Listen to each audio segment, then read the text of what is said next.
Jeg vil nu vise, hvordan man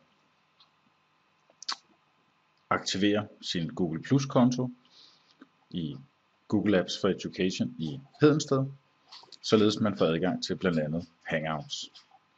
Jeg er gået på adressen google.dk, og jeg klikker her, hvor der står plus dig.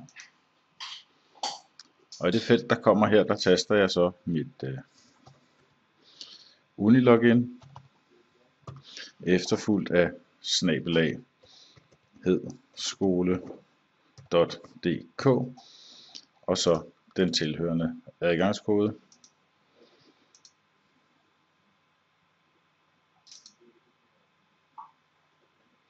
Jeg bliver sendt videre til Unilogins indlogningsside, og der taster jeg bare mit Unilogin med den tilhørende adgangskode, og så logger jeg ind.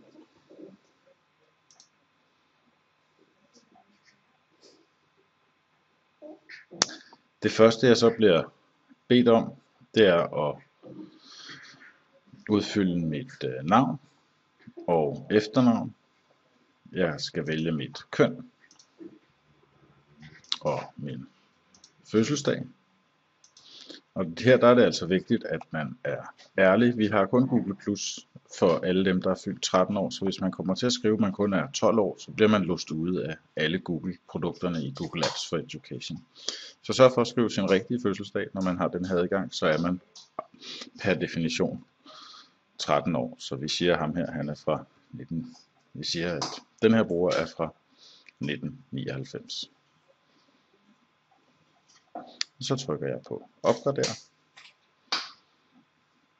Det kan være nødvendigt lige at slette noget her i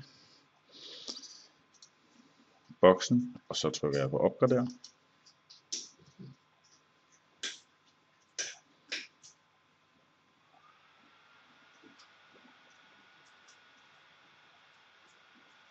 Og vupti, så er jeg i gang. Her kan jeg sådan set bare trykke fortsæt. Og fortsæt igen. Og så foreslår den, at jeg skal sætte et foto på. Det behøver jeg sådan set ikke. Jeg kan bare trykke færdig.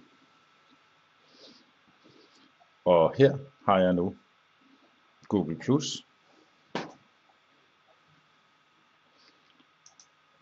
Og får en lille guided tur til at komme i gang med det.